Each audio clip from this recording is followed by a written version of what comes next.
Washington Outsider Report on the Coalition Radio.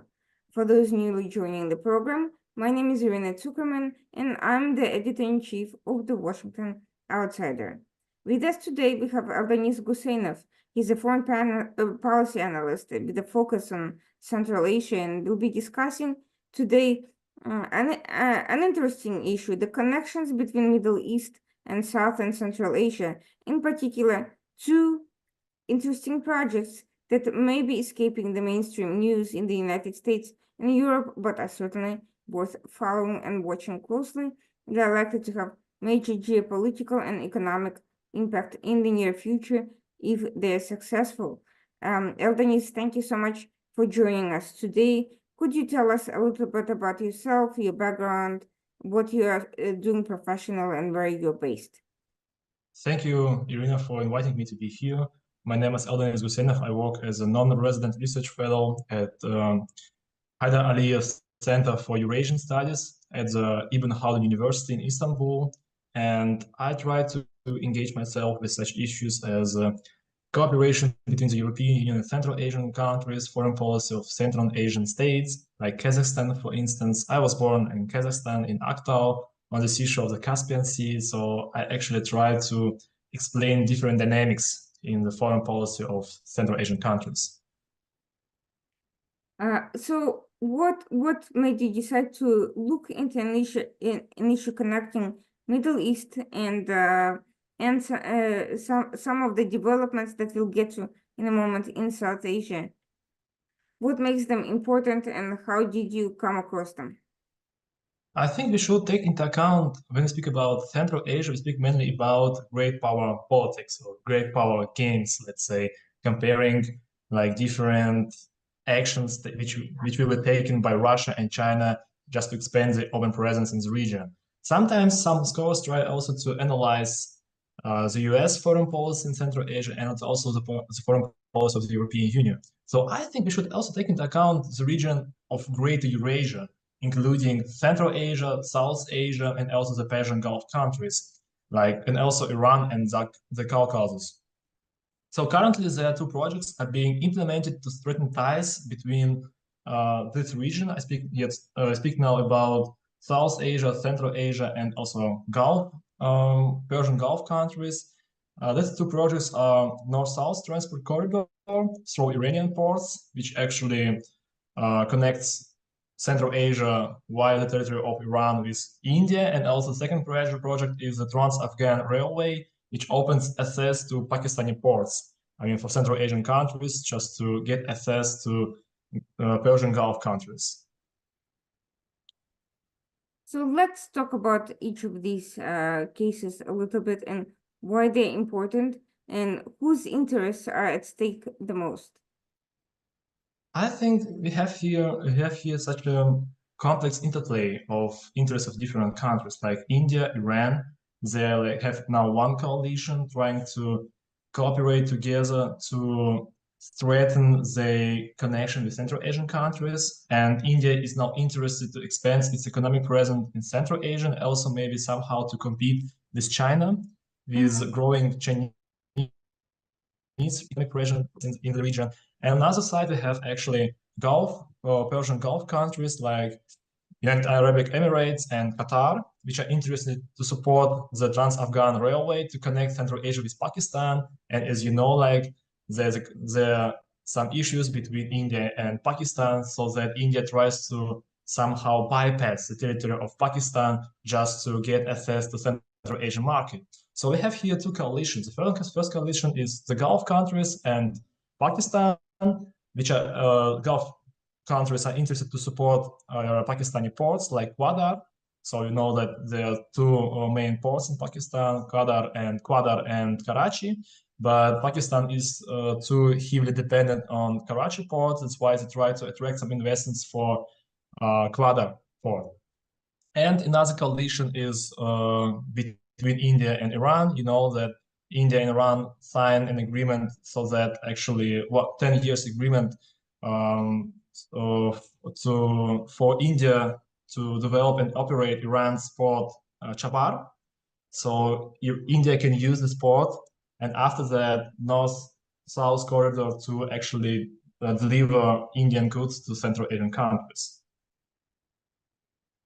So this development, the signing of this port deal, sparked a lot of controversy in the US. Some officials threatened sanctions, but this is not the first time that India and Iran have cooperated specifically on this port. I mean, trade has been going back and forth between the two of them for decades. So what makes this deal different or worthy of note? I think that yeah, so I'm aware of all that issues between India and the US regarding some sanction regime against Iran and some, let's say, threats that India can use its ports from of Iran to cooperate with Central Asia more closely. But on the other side, I also understand that like Iran is a member of the free trade agreement of the Eurasian Economic Union, and India actually also aims to be part of this agreement. There are some negotiations which take place between Eurasian Economic Union and India. So I think that India maybe has some less, or at least some less sensitivity towards this sanctions threat against India regarding like more of a rapprochement between India and Iran. Is there some also other projects, for example, like this IMEC project connecting like India via the Middle East with Europe? So I think that any, let's say, sanctions or let's say at least threats addressing against like a rapprochement between India and Iran can also influence development and implementation of the project between India and Europe, like connecting both regions, both, let's say, actors through the territory of the Middle East. So that brings us to a very interesting point, because this so-called Middle East corridor between Europe, India, and the Gulf countries has been under pressure due to the recent geopolitical tensions in the Middle East. To what extent has it been affected, and to what extent do you see India's new Iran project, the Chabahar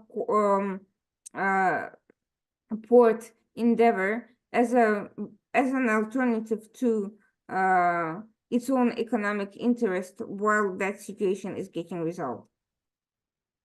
I think that India also understands that it's important to diversify trade routes. So regarding all the conflicts which take place between, let's say, Israel and Palestine, and it has a huge effect on the implementation of this IMEC project between India and Europe. Another thing is that you have also like some tensions between Iran and Israel, so that you should somehow balance between both projects and understand that on the both sides you have some different risks of implementation of these projects. But I think India also understands that it still benefits to cooperate with both sides. I mean, like to still have some negotiations with Iran regarding the Chabad port, and on the other side, still trying to realize this corridor between Europe and India. And also, like, there are some prognosis and also some foresight that Indian economy will be growing further, so that they need actually expand the like markets for the export. So they have already signed this agreement between Iran and India. I think that also India will become member of the free trade zone between Eurasian Economic Union and India. So I think expansion of Indian presence in Central Asia, it's just a question of time. So in Central Asia. Regarding the IMEC, to what extent has that been is that already a reality, and to what extent is just a paper agreement that hasn't yet materialized due to geopolitical conditions? For me, it's a bit difficult to evaluate it correctly, but I will try to do my best. So, with it actually taking into account the last visit of Chinese President Xi Jinping to Europe and its actual his negotiations with French President Macron, they signed a declaration where both leaders criticized like upcoming, like ongoing, let's say, offensive operation in Rafah in Palestine. And also there were some other European countries which recognized Palestine as an independent country. So I think one of the days the war in Palestine, I mean in Gaza, will be ended, and actually, I mean it will maybe happen this year or next year, and Europe and India will continue cooperating to implement this project. I mean IMEC. So I think still it will be I think it will be realized, implemented. But currently, it's not actually logistically possible to carry it out. I think like you can still using some other countries to organize it. I mean, here you have also some other issue. I mean, the conflict between Iran and Israel. So since both countries don't have a common border, so we also use some other means to somehow, let's say, to expand conflict between both sides. I mean, like somehow to have some disputes. So like the first time it was using some drones to attack each other. I think next time it can be also somehow blocking some straits, almost strait, for example, or having some actions on the sea. So in this regard, yes, so we should also understand that logistically it's possible, but we have always some political issues which also hinder or which also like create some obstacles to realize all those projects. So that's why, as I told, India, I think, tries to diversify. So using Port Chava, but still like having some ambitions to implement the project between Europe and India, with so-called IMEC. So that brings me to another point, which is Iran and China's role in all of this. As you mentioned earlier, India is facing some competition between with China in the Middle East in particular, and Iran, on the other hand, has very close and growing relations with China, although it's got a pretty good trade relations with India, but they've also had tensions. Iran, for instance, attacked an Indian a ship off the coast of India in the last few months, and there's been some other related tensions. So how does this strange relationship where Iran is trying to cooperate with both countries, but those both countries are at odds with each other, and India's relationship with Iran is not always smooth. How is that, in your opinion, going to impact this effort? I think Iran is still less dependent on China, like than Pakistan, and having in mind this Pakistan economic corridor, which connects China with Pakistan ports. And another issue is that you have like Iran, which tries somehow like widen its horizon, so like having more partners, like Shanghai Cooperation Organization or Eurasian Economic Union, trying to deepen its ties with also Central Asian countries, also with Kazakhstan, or having like gas transport from Turkmenistan to Azerbaijan, having this deal with both partners. So I think in this regard, Iran still tries to have a balance in its relations with China, and nowadays, like in the light of the crisis, it has best opportunities to do that. So to have more close ties with Russia, have more close ties with Central Asian countries, and also with India. So nevertheless, I think growing dependence between Iran and India will have also its own implication on the conflict potential between both partners. So like the more dependent they will be, the less conflict both partners will have, from my point of view.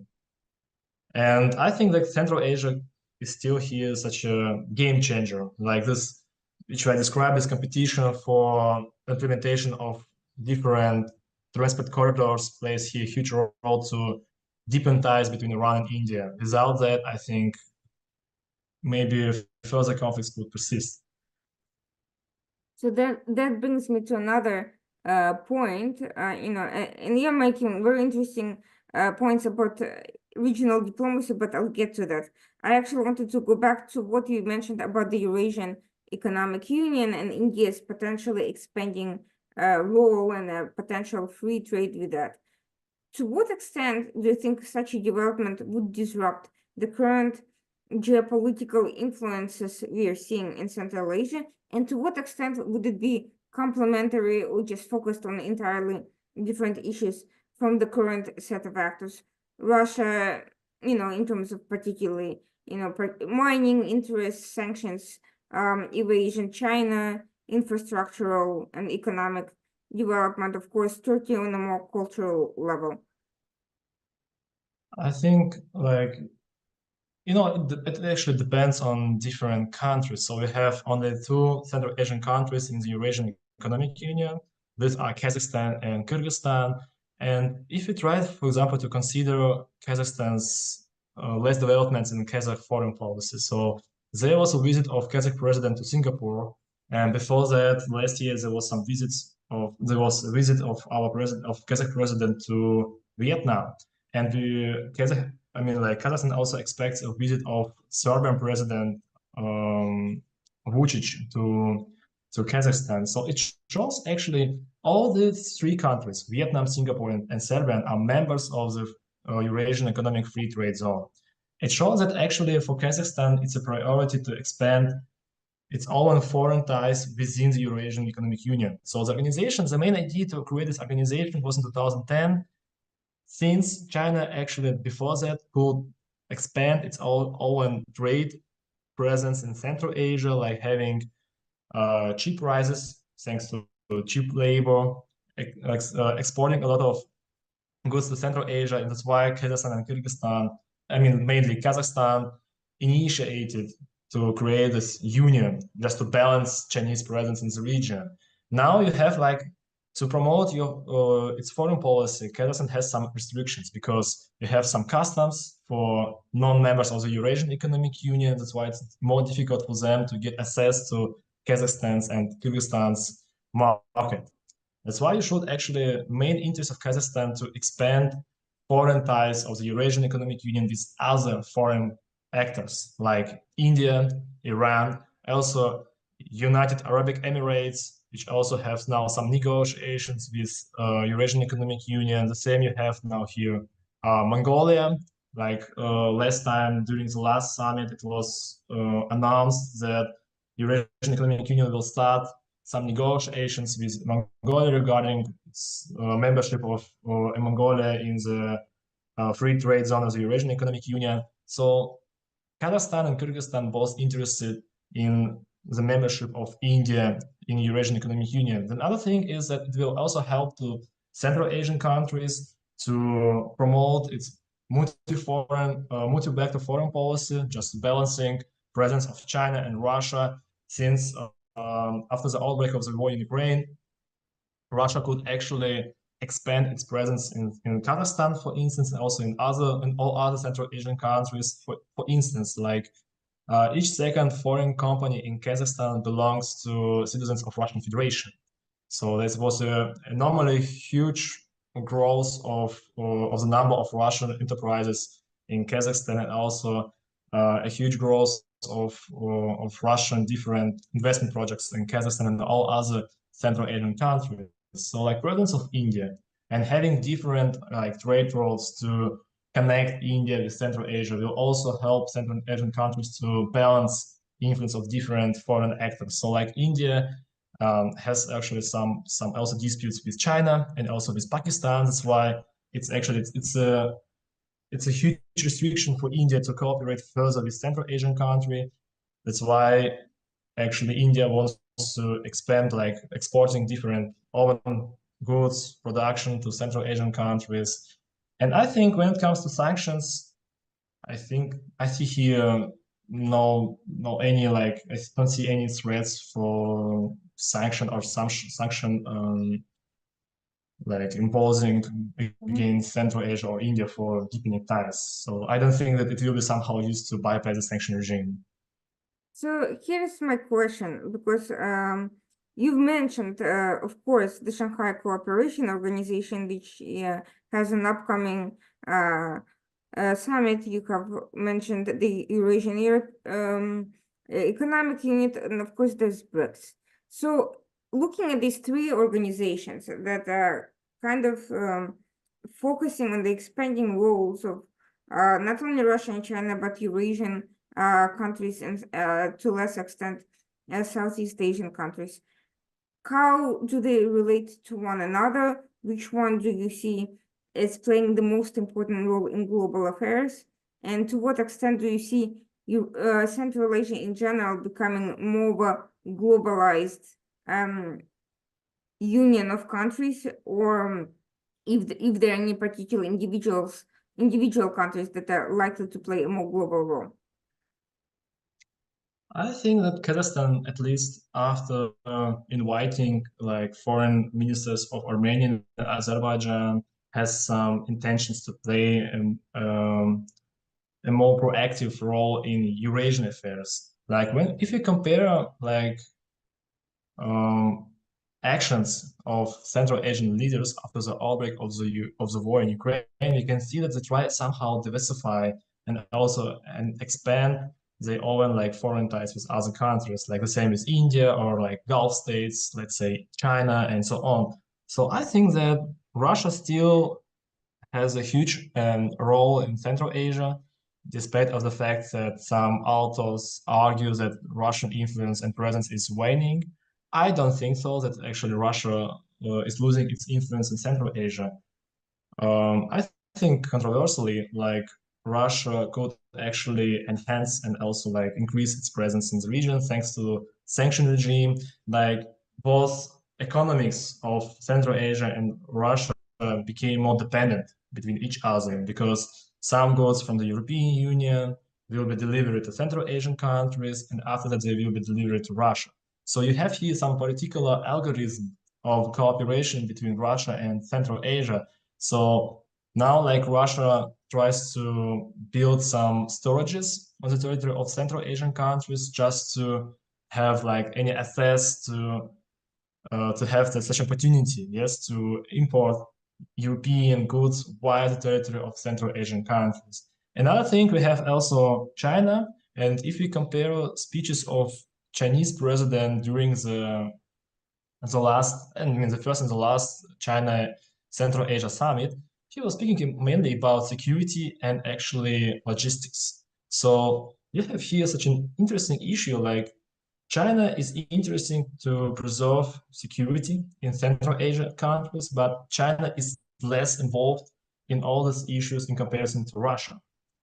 And why?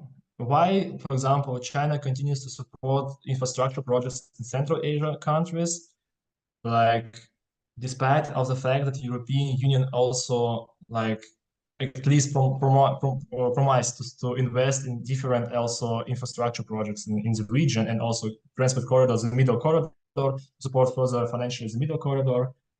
I think that China also understands, or let's say, or perceives some threats from, let's say, from the US, or like from the ongoing issues between China and Taiwan, that actually Chinese connection with world, with like with another parts of Eurasia or with Africa can be restricted. Yes, like from US, like let's mention there will be a conflict between China and Taiwan, and China will be sanctioned and will also lose its access to the sea. So China can use all the trade routes through the territory of Central Asian countries to cooperate with the European Union further. The same with the European Union. I mean, like Europeans also understand that there's particular possibility of worsening relations between China and US over the Taiwan, and that the trade relations can actually trade restrictions can also take place when something could happen between China and Taiwan. And despite of it, they still are keen to support financially infrastructure projects in Central Asia. I mean, for what? Just to, in such a case, to cooperate with China through the territory of Central Asian countries further. When we, for example, compare also some other countries, for example, Germany, which also initiated its own format of cooperation with Central Asian countries, so-called Germany Central Asia Summit, and also the same with Council of Arabic Persian Gulf countries like Saudi Arabia, Qatar, United Arab Emirates, Oman. They have now their own format of summits with Central Asian countries. I think that The main thing and the main intention is firstly to get access to raw earth materials in Central Asia. For example, Persian Gulf countries are interested to have like some particular resources from Central Asia to develop its own production.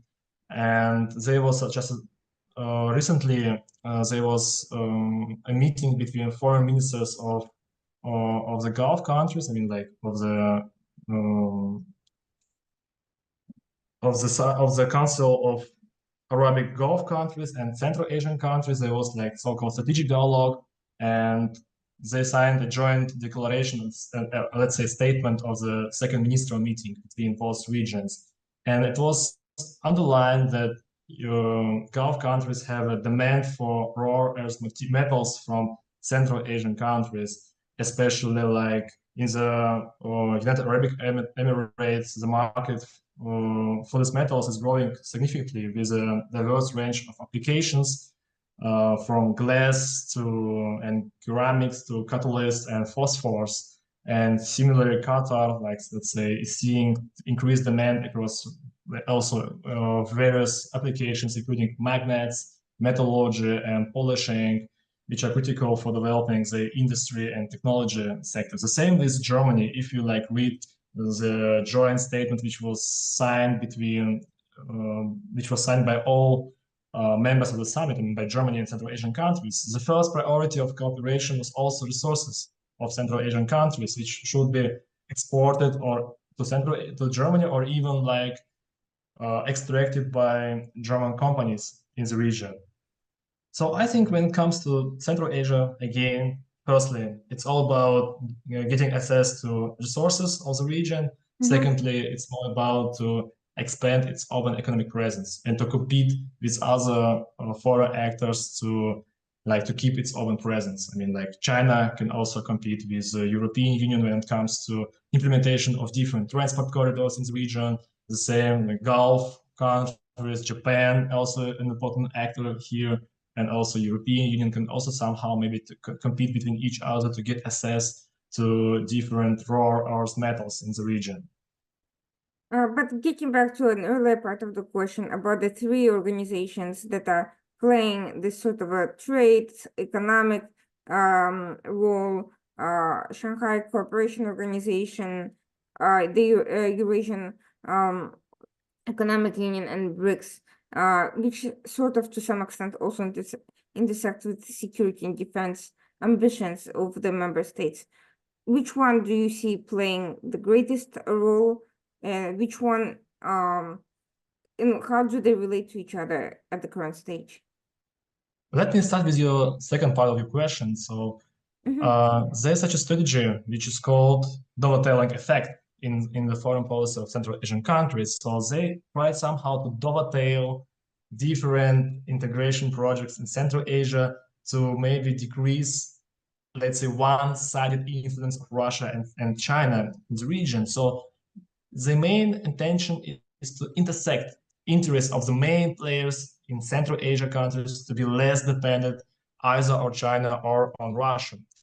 So how it works? For instance, you have like middle corridor, which is actually a game changer when it comes to intersection of interests of China, Russia, even like US or any other, Turkey as well, any other major players in the region. So how could the interests intersect? European Union wants to cooperate with Russia, but European Union, I mean, like not European Union politically, but let's say some economic entities from the European Union want to cooperate with Russia, but they cannot do it directly. So that is just should export their goods through the territory of Central Asian countries. The same Russia does. Russia uses the territory of Central Asian countries to cooperate with the European Union further, as well as like exporting gas and oil using the system of swap, like exporting its own gas and other energy resources to Central Asian countries for their own needs, so that Central Asian countries could actually also export their own energy resources to the European Union, having like more energy resources, like thanks to using Russian energy resources for its own domestic needs. And you have also China, like you have this strategy, like Central Asian countries using different platforms to promote different projects regarding advantages of different various platforms. For instance, Kazakhstan was speaking about, let's say, promoting some legal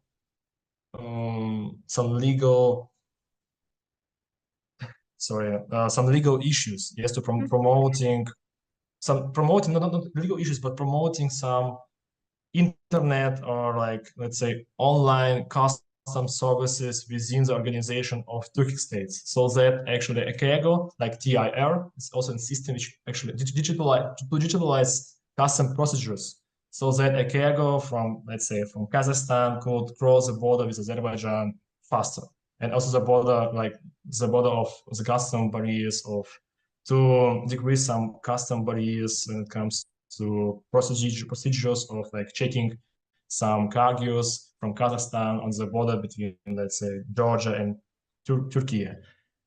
Another thing is that Kazakhstan tried to promote any other projects during the summit between European Union and Central Asian countries, asking for any financial support. Another thing is with China, like promoting some dry ports on the border, or to expand the number of dry ports or storages, so that actually China could use more the territory of Kazakhstan or other Central Asian countries to trade more with European Union. And regarding this issue, Kazakhstan could also increase its own, let's say, significance towards China and the European Union, and also in international affairs. So I think, like, the main strategy is just to intersect interests of different foreign actors in Central Asia.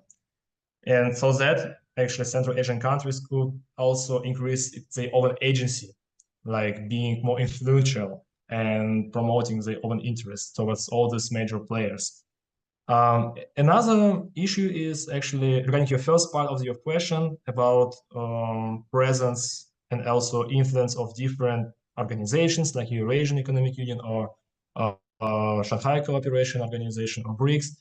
I think that the most influential for Kazakhstan and Kyrgyzstan is Eurasian Economic Union. When it comes to all other Central Asian countries, I think that the second place, Commonwealth of Independent States, will take, because, like, you have some legal obligations within both organizations. Within Eurasian Economic Union, because you have some supranational institutes like Eurasian Economic Commission, which also can make some decisions which are obligatory for all members of the Eurasian Economic Union.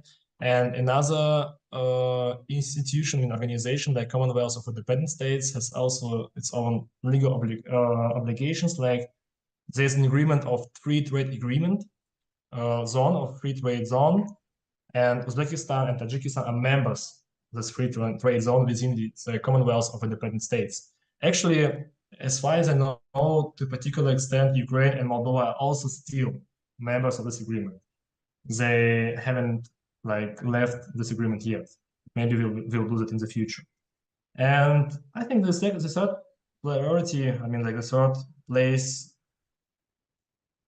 Shanghai Cooperation Organization will take the third place when it comes to influence in Central Asia, because all members of Central Asia are members of this organization. Also, Turkmenistan occasionally takes also part in different summits of this organization, also speaking about some security threats and issues in the region. And that's fascinating. And that brings me, of course, to the converse of the situation, which is Pakistan and its role in the Afghan railway that you mentioned earlier. So let's look more into that. How would it disrupt the current situation? Who has the most stake in it? And how do you see it competing or complementing the India-backed project? Wow, it's amazing. It's a good question. Thanks a lot for that. I think when it comes to different trade routes, I mean, let's say trade corridors, yes, transit corridors which connect Central Asia with different actors of Eurasian continent. We should speak here about like duration of realizing of implementation of this project. So when it comes to Trans-Afghanian railway project, as far as I know, there are some Uzbek experts on the territory of Afghanistan who should estimate technically implementation and costs of this project, so that they could actually also attract some foreign investments. And as far as I know, potential investors could be Qatar and United Arab Emirates. Central Asian countries, together with Afghanistan and Pakistan, try to try to speak with Russia so that Russia also invests in this project. Russia was actually interested in supporting this project before the terrorist terroristic attack in Moscow.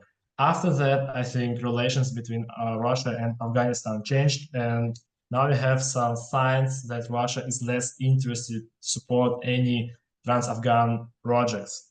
So, I mean, a week after the terrorist attack in Moscow, there was a meeting between Putin and Aliyev. Aliyev visited Moscow, and both leaders agreed to support the so-called North-South corridor further, and Russia actually is also interested to support financially some different parts of this road which have not been constructed yet. We cannot see any signs that Russia will support financially the Trans-Afghan railway. Another thing is that we have here another project between Pakistan and also Gulf countries. So Central Asian countries can use this Trans-Afghan railroad to get access to Pakistan ports. So Pakistan will benefit from that. All Central Asian countries will also benefit from that, and Afghanistan as well, and also Gulf countries. The thing is that implementation of this project is at stake because of some conflicts between Afghanistan and Pakistan.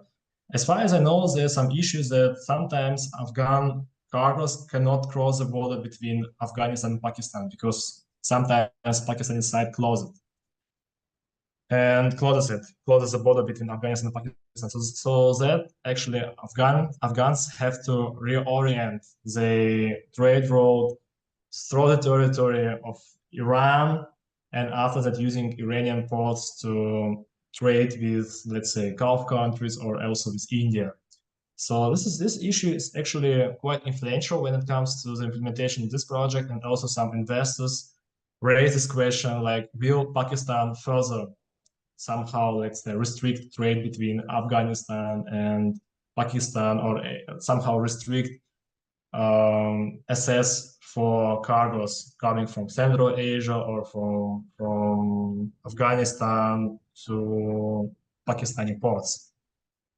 And we have here another project, yeah. So like the main competing element in this thing is how to attract attention of Russian Federation to support either the project through the territory of Afghanistan or the project through the territory of Iran financially, because nobody is 100% sure that Qatar and United Arab Emirates will support implementation of this project through the territory of Afghanistan. If not, then mainly Central Asian countries will also trade with Gulf countries through the territory of Iran. And you also know there's still some issues between Gulf countries and Iran. I mean, there was a lot of signs, there was a lot of signs for that during the last escalation between Iran and Israel, as some Arabic countries, let's say, not supported Israel, but also were attacking Iranian drones or some other missiles, yes, which were crossing the territory of Arabic countries to get the territory of Israel. So that actually, I think also Gulf countries intend to bypass the territory of Iran and to cooperate with Central Asian countries through the territory of Pakistan. Oh, it was, I think, a bit complicated. No, but here is a well, not a true question, but a bit of a provocative question. China has been one of the main supporters of infrastructure in Pakistan and one of the leading investors in the Pakistan economy. At the same time, Pakistan owes it $15 billion in energy debt. How do you think China playing out in terms of China's role in terms of supporting or not supporting this railway project? Is anyone considering China rather than Russia as a potential investor? They try to consider China as a potential investor, but as you know, like China is less interested to have this corridor. China borders with Afghanistan, and they try to use this Wahal corridor. Like this is like a corridor which also connects China with Afghanistan and also with Iran, so that actually China has less intentions to support this corridor through the territory of Afghanistan financially. Like it's okay that now Central Asian countries will have access to Pakistan economic corridor, which was heavily supported by China, but for China itself, there are no benefits to support this Trans-Afghan railroads. So mainly major players who can support it financially and also in terms of security, Russia and Gulf countries. Or like Central Asian countries should finance it, subsidize it themselves, like finding any means to support it financially. There are also some other projects which are being supported either by Kazakhstan or by Uzbekistan. Like Uzbekistan wants to implement this railroad project through the to connect with Peshawar, the city in Pakistan, and Kazakhstan wants to actually be connected with Pakistan through the territory of Turkmenistan, and then directly to the, let's say, to the southern part of Pakistan. Like you have here like two different transport corridors through the territory of Afghanistan, which are supported by different Central Asian countries. So like Central Asian countries should somehow like unite which projects they will support. There's another like good example, I think, brilliant example. Pakistan and Turkmenistan also agreed that they will implement financially the project so-called TIPE, the pipeline, which will connect Turkmenistan with Pakistan and India through the territory of Afghanistan themselves. So they will invest their own money to implement this project. I think it's maybe even like more expensive to realize to implement this project rather than the project to construct the so-called railroad, yes, relative to Afghanistan. But nevertheless, Turkmenistan and Pakistan decided that they will do that themselves. And as far as I know, there are some, as of March 15, there are some Turkmen constructors who are on the territory of Afghanistan who try to actually build this pipeline, which will connect Turkmenistan and Pakistan through the territory of Afghanistan, and will enable for Turkmenistan to export its gas to Pakistan and maybe also to India. So does India in fact prefer the TAPI project? Does it feel threatened by the railway issue? And do you think it would go as far as working with Afghanistan to prevent the railway from happening? Sorry, could you repeat your question? I mean, which actor were you mentioning? India. India. Yeah, Yes. does it prefer TAPI to the railway through Pakistan? And would it go so far to work with Afghanistan to block the railway from happening if it sees it as a threat to its own economic projects? This is quite an important question. So during some of expert discussions, they were also mentioning that Russia should also still play some, like, to still should preserve security, yes, for implementation of this project, like TAPI, and also for the Trans-Afghan railroad, because as investors could be less interested to support any projects without any security or at least insurance, yes, to invest in railway or in pipeline construction. That's why they also try to interact, as I told you, attention of Russia, and also like to cooperate with Russia more to provide any security in the implementation of these projects. And another thing is that India is less interested in the implementation of the Trans-Afghan railway, because it has now its own trade corridor to transport corridor to cooperate with Central Asia, like using Chabar port to export Indian goods to Central Asian countries. And another thing is about the pipeline. So India is interested in it. And the strategy of Central Asian countries actually have here a lot of different issues which you should keep in mind. Like Afghanistan tries to construct its own canal, so-called Kushtepa. And if Afghanistan will finally finish constructing this Kushtepa project, it's a huge threat for water security of Turkmenistan and of Uzbekistan, because Taliban is constructing this canal on the Amur Darya River, which also goes to the territory of Turkmenistan and Uzbekistan, and is heavily important for both countries because they use it just to, for their own agriculture in Uzbekistan and Turkmenistan. And if Taliban will use it, they will use more water from Amur Darya, thanks to its own canal. Turkmenistan and Uzbekistan will get less water. We have now some water crisis in the region because of the climate changes. And let's imagine the strategy of Central Asian countries towards Afghanistan. You cannot actually somehow, to a particular extent, influence Afghanistan military by using any military means. So you should somehow increase interdependence between Central Asia and Afghanistan, so that you should, Central Asian countries, try to promote different projects like CASA, exporting electricity to Afghanistan and also Pakistan from Tajikistan or from Uzbekistan through the territory of Afghanistan. And also these projects like TAPI pipeline and also Trans-Afghan Railway should also increase independence of Afghanistan from Central Asian countries, so that they could also influence internal decisions of Afghanistan to construct this canal. This is the main strategy of Central Asian countries.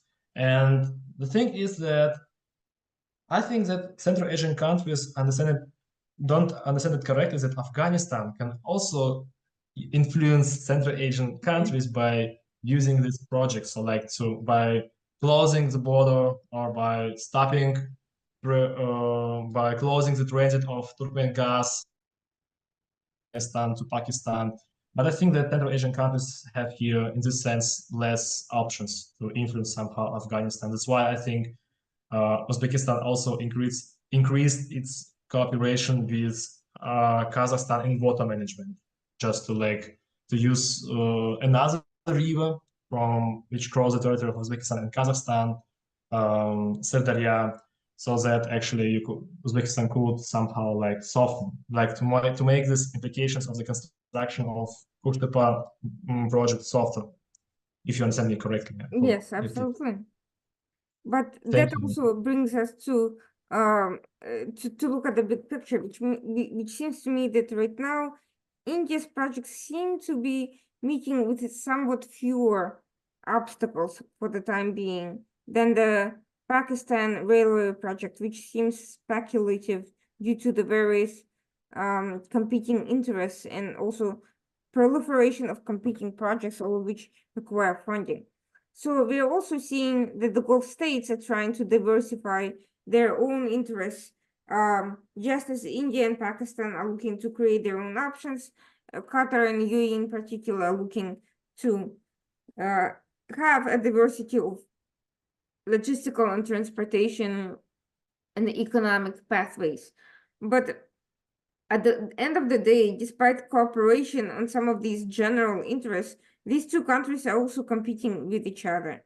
How do you see that playing out in terms of trying to manage these various economic projects? Well, I think that it will actually,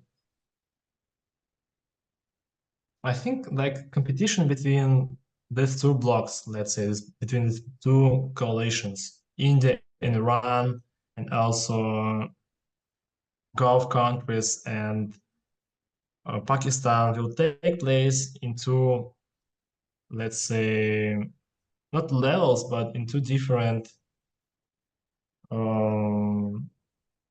dimensions. The first dimension is who will attract Russia's attention to implementation of this project.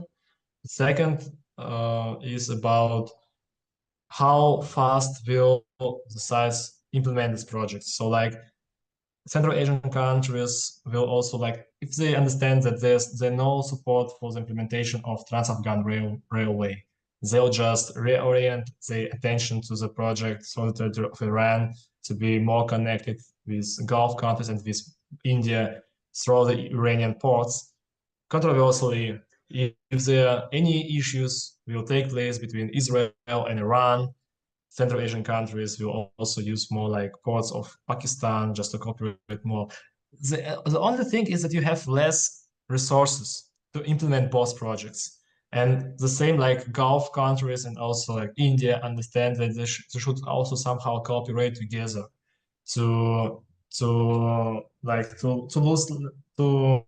use less resources just to get access to Central Asia countries and also to somehow mitigate any risks like, let's say, conflicts between Iran and Pakistan or conflicts between Iran and Israel, so that in the best option could be that both projects will be implemented.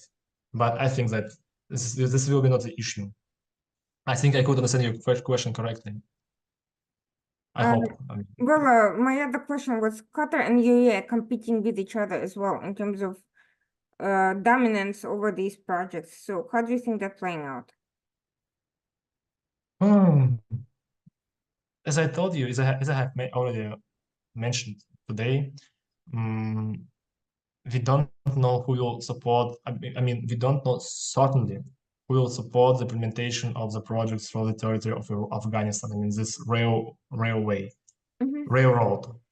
this Trans-Afghan railroad, and maybe there will be some sort of competition between United Arab Emirates and Qatar, who will get, I mean, this order, yes, just to construct this railroads for Afghanistan. Another important thing is that we should also observe who will support more financially Pakistani ports. As far as I know, yesterday or like maybe a week ago, United Arab Emirates and Pakistan agreed that Arabic Emirates will invest more money in different infrastructure projects in Pakistan. Maybe like Qatar also tried somehow get these projects to support financially and also benefit from that. But I think United Arabic Emirates could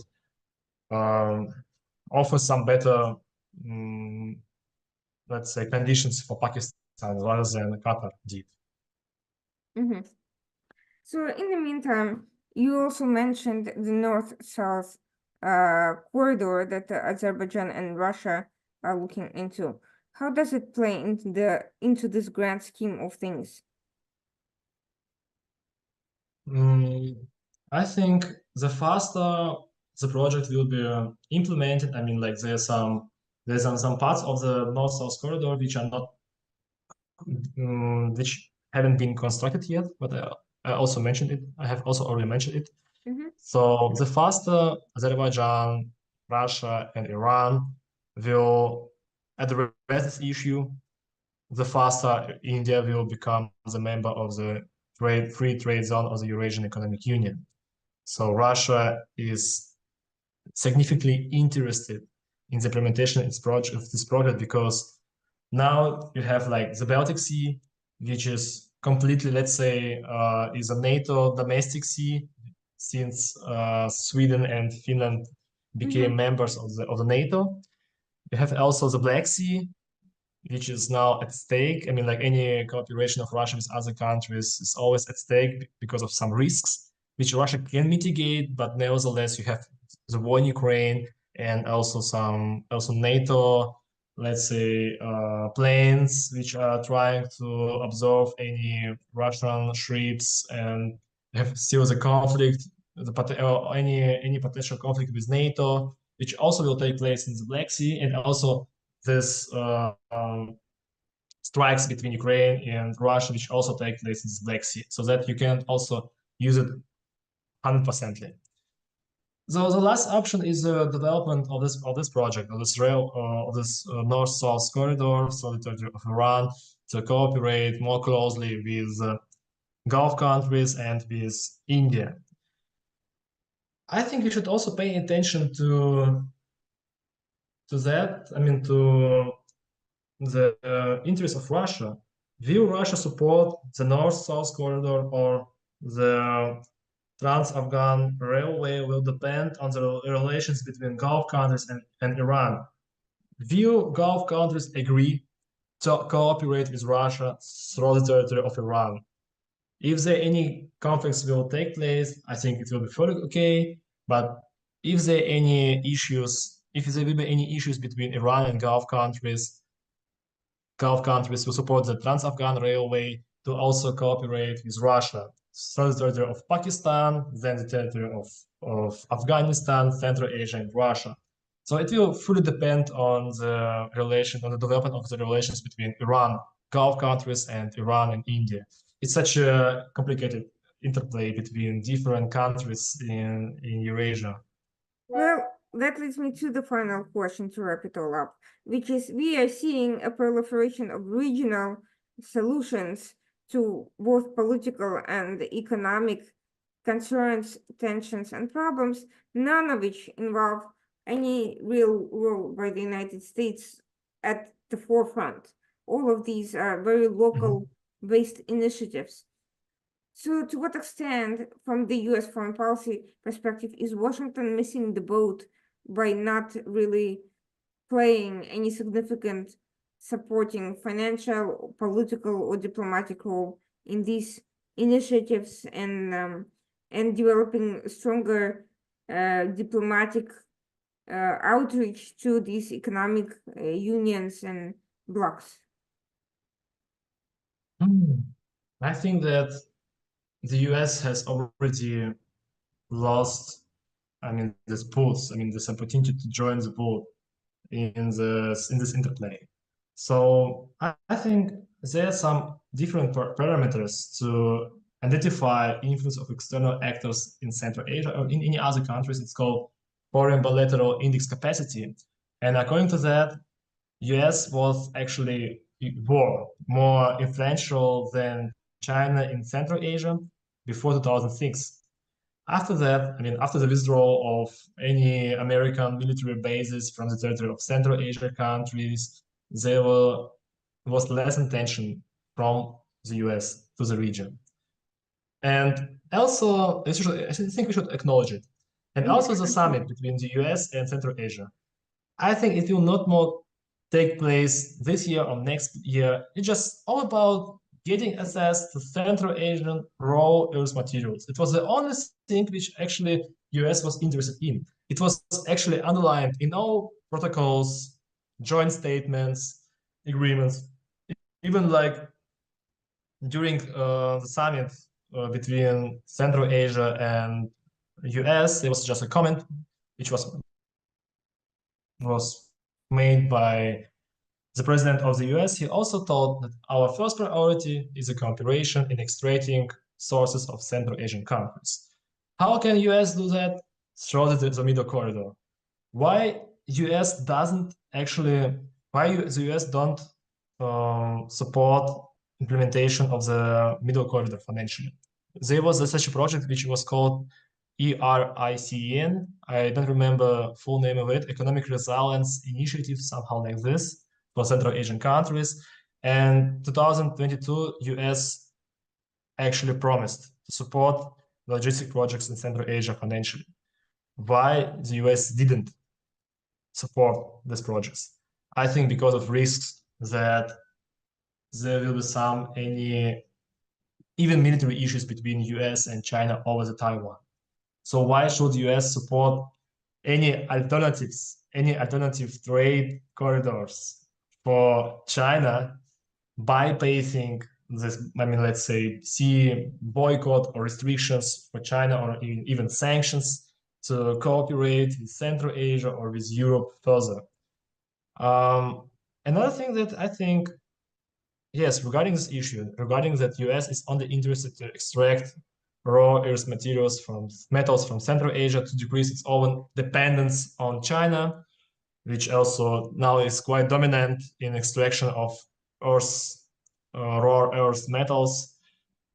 There were some also agreements between Kazakhstan and the US about strategic partnership in the field of raw earth metals, the same as also between the EU and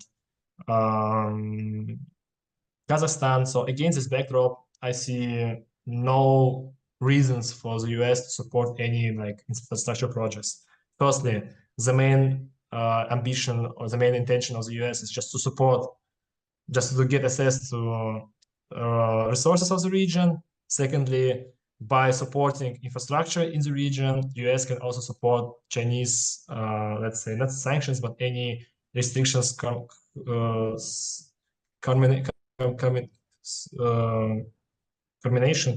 I have forgot this word. Sorry.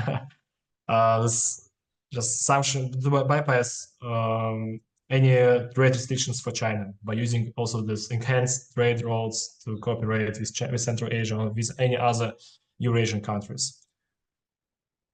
So essentially, US is so concerned with the risk of actually enabling China through supporting any of these projects that it has written itself out, and now China is basically playing a role in some of them anyway.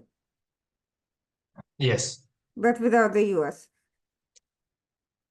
Yeah, this is how it works. Yes. So as I told you, you can also like monitor any websites of the USAID or of any ministries of any American ministries. They will know infrastructure projects which were initiated by the US to support, let's say, transport infrastructure in Central Asia. Maybe via any other organizations like CAREC, there's such an organization which also supports implementation of infrastructure projects in Central Asia, or Asian Development Bank. But US promised support infrastructure through particular agencies like USAID, but not through the Asian Development Market, the bank, or any other institutions. So as I expected, there should be any support for the implementation of this project from the US side. I mean, like directly from US to invest in this different infrastructure projects. Well, that is certainly a sobering look at a very important and growingly and increasingly complicated geopolitical nexus of interests coming together: Middle East, South Asia, Central Asia, and how it impacts, of course, Europe, US, and the great power competition. But I think it was well worth the time to examine it, and thank you so much for your insights. And to everyone watching this program, we will continue bringing you complicated geopolitical situations that the mainstream media does not always cover in depth, because understanding is the first step to problem solving, and to innovation, and to better policies. We'll be back, of course, next week, Tuesday night at 9 p.m., the Washington Outsider Report on the Coalition Radio. And thanks for everyone who joined us tonight. Have a